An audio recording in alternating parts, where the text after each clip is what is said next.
हिंदू दान में घोटाले को कैसे नियंत्रित किया जाए। मैं एक दोस्त से फ़ोन पर बात कर रहा था और हमने एक बिंदु पर बात की। उन्होंने कहा कि इतने सारे लोगों ने गाय सेवा शुरू की और बहुत सारी दान राशि ली, लेकिन उन्होंने गाय की सेवा नहीं की और दान राशि का घोटाला किया और साथ ही अपनी अज्ञानता के कारण कई गायों को अपनी जान गंवानी पड़ी। यह बहुत ही सामान्य बात है। इतने सारे लोग बाजार में घूम रहे हैं कि उन्होंने हमारे हिंदू धर्म की सेवा के लिए दान मांगा। एक बार जब उन्हें दान मिलता है तो वे इसका दुरुपयोग करते हैं। क्या हो अगर शीर्ष 5 हिंदू संगठन RSS, ISKCON, temples, BHP, Hindu Mahasabha मिलते हैं और एक अलग संगठन बनाते हैं जिसे केंद्रीय संगठन कहा जाता है।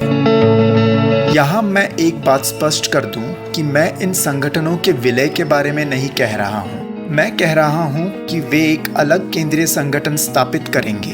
अब जब कोई जनता के पास जाता है और कहता है कि वे हिंदू सेवा करना चाहते हैं और दान की तलाश कर रहे हैं, तो उसे केंद्रीय संगठन से संबद्धता लेनी होगी और हम लोगों का मार्गदर्शन करेंगे कि बिना संबद्ध प्रमाण पत्र के कोई दान जारी नहीं करता है।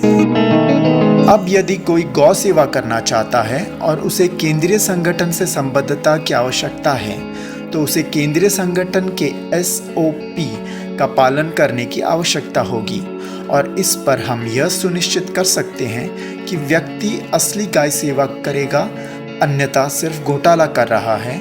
और हाँ, केंद्रीय संगठन टीम स्थापित करें कि वह SOP का अनुसरण कर रहा है या नहीं। यदि नहीं, तो केंद्रीय संगठन व्यक्ति या संगठन की संबद्धता को रद्द कर देगा और इसके आधार पर लोग भरोसा कर सकते हैं और उसके बाद ही दान कर सकते हैं जिनका केंद्रीय संगठन से जुड़ाव है, अन्यथा नहीं। ऐसा लगता है कि हमारा मुख्य प्रश्न उत्तर नहीं था। हम कैसे इन नकली संगठन द्वारा अपने लोगों को दान घोटाले से बचाएंगे। केंद्रीय संगठन संबद्धता देने से पहले एक सामान्य न्यूनतम नियम और शर्त स्थापित करेगा और यदि कोई दुरुपयोग करता है तो उनकी संबद्धता रद्द कर दी जाएगी। केंद्रीय संगठन उस व्यक्ति या संगठन का पूर्ण बहिष्कार करने का आदेश जारी करेगा और फिर केंद्रीय संगठन के सभी सदस्य आगे आकर बहिष्कार करेंगे।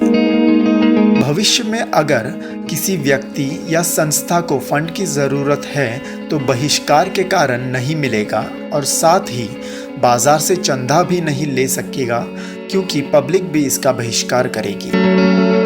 आरएसएस के अधीन क्यों काम करेगा एक मंदिर? यह गलत बिंदु है क्योंकि केंद्रीय संगठन आरएसएस नहीं है।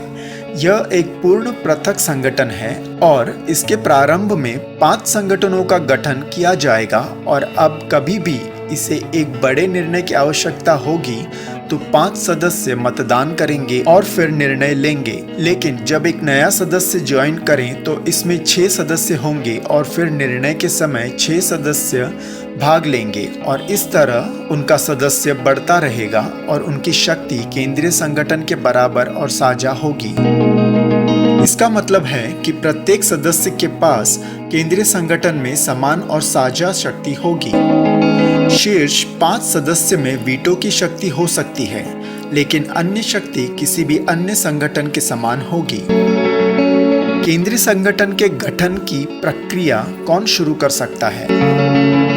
नकली हिंदू के कारण भाजपा हारती है, इसलिए यदि हम नकली हिंदू को नियंत्रित करते हैं तो भाजपा को सबसे अधिक लाभ होगा। इसीलिए मैं बीजेपी से अनुरोध करता हूं कि वह एक समिति बनाए जो शीर्ष 5 संगठनों के साथ बातचीत करें और उन्हें इसके लिए सहमत करें। कृपया इस लेख को अपने समूह और दोस्तों के साथ शेयर करें। कृपया टिप्पणी करें और मुझे इस पर अपने विचार बताएं। यदि आप इस संदेश का समर्थन करते हैं तो कृपया टिप्पणी में लिखें कि मैं समर्थन करता हूं, आपके WhatsApp नंबर के साथ।